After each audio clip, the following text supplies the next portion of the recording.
राधे राधे मेरे प्रिय साथियों, आप सभी लोग जानते हैं कि इस बार होली और होलिका दहन को लेकर पूरे भारत में बहुत चर्चाएं चल रही हैं, क्योंकि इस बार फाल्गुन पूर्णिमा के दिन चंद्र ग्रहण लग रहा है और साथ ही में भद्रा भी लग रही है।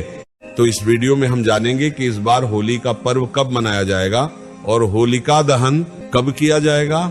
साथियों, होली का पर्व हमेशा फाल्गुन पूर्णिमा के दिन मनाया जाता है और इस बार फाल्गुन पूर्णिमा की तिथि शुरुआत 2 मार्च सोमवार को शाम 5:56 से शुरू होगी और पूर्णिमा तिथि की समाप्ति 3 मार्च मंगलवार को शाम 5:07 पर होगी। साथियों, होली की तिथि इस बार 2 दिनों की पड़ रही है। ऐसे में उदया तिथि के अनुसार 3 मार्च 2026 मंगलवार के दिन ही होली का पर्व मनाना चाहिए। साथियों, इसी दिन पूर्णिमा का व्रत और सत्यनारायण भगवान की कथा भी की जाएगी। ऐसे में जो लोग पूर्णिमा का व्रत रखते हैं उन सभी लोगों को 3 मार्च के दिन ही फाल्गुन पूर्णिमा का व्रत रखना चाहिए। साथियों, अब सबसे मुख्य प्रश्न ये है कि इस बार होली का पर्व किस दिन मनाया जाएगा, क्योंकि होली तो 3 मार्च 2026 की है, पर इसी दिन साल का पहला चंद्र ग्रहण भी लग रहा है और वह चंद्र ग्रहण हमारे भारत में भी दिखाई देगा। और इस चंद्र ग्रहण का सूतक काल 3 मार्च को सुबह 9 बजे से ही शुरू हो जाएगा।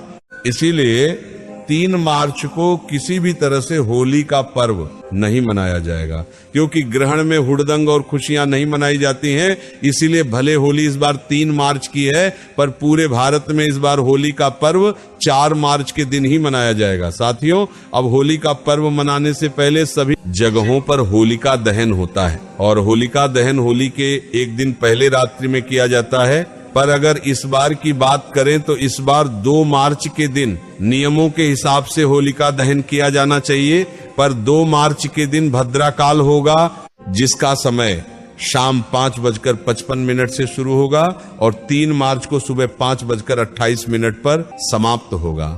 और इस भद्रा काल का वास पृथ्वी लोक पर ही होगा और भद्रा काल में कोई भी शुभ या मांगलिक कार्य नहीं किया जाता है और अग्नि प्रज्वलित भी नहीं की जाती है। इस वजह से होलिका दहन को लेकर भी लोगों में असमंजस की स्थिति है कि हमें होली कब जलानी चाहिए।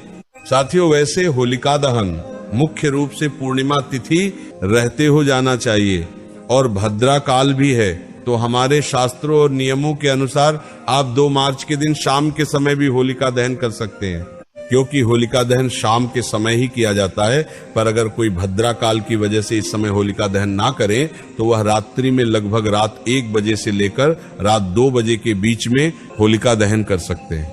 और देखा जाए तो ये 2 मार्च की रात 12 बजे के बाद का समय होगा, क्योंकि यह समय भद्रा काल का वो समय होगा जिस समय भद्रा काल का ज्यादा प्रभाव नहीं होगा। पर कुछ जगहों पर ऐसा मानना है कि भद्रा काल में होलिका दहन नहीं किया जाता है, तो उन सभी जगह पर 3 मार्च के दिन भी होलिका दहन किया जाएगा। और 3 मार्च के दिन जब भद्रा काल, सूतक काल और ग्रहण समाप्त हो जाएगा, उसी के बाद शाम के समय ये होलिका दहन किया जाएगा। साथियों, वैसे नियमों के अनुसार होलिका दहन 2 मार्च के दिन शाम के समय किया जाना चाहिए और 2 मार्च को होलिका दहन करने का शुभ मुहूर्त शाम 6:22 से लेकर रात 8:53 तक रहेगा। और उसके बाद जो लोग मध्य रात्रि में होलिका दहन करना चाहे वह रात 1 बजे से 2 बजे के बीच में कर सकते हैं। साथियों, इसके बाद 3 मार्च को होलिका दहन करने का शुभ मुहूर्त शाम 6:40 से लेकर रात 8:50 तक रहेगा। साथियों, होलिका दहन भले कुछ लोग 2 मार्च को कर ले या 3 मार्च के दिन कर ले, पर इस बार होली का पर्व 3 मार्च को नहीं बल्कि 4 मार्च को मनाया जाएगा, क्योंकि 3 मार्च को पूरे दिन चंद्र ग्रहण और सूतक काल का साया होगा। साथियों, अब आप लोगों के यहाँ होलिका दहन किस दिन किया जाएगा? आप लोग कब होलिका दहन करेंगे और होली का पर्व किस दिन मनाएंगे, वो हमें कमेंट में जरूर बताएं। आप ये वीडियो कहां से देख रहे हैं, कमेंट जरूर बताएं। राधे राधे मेरे प्रिय साथियों।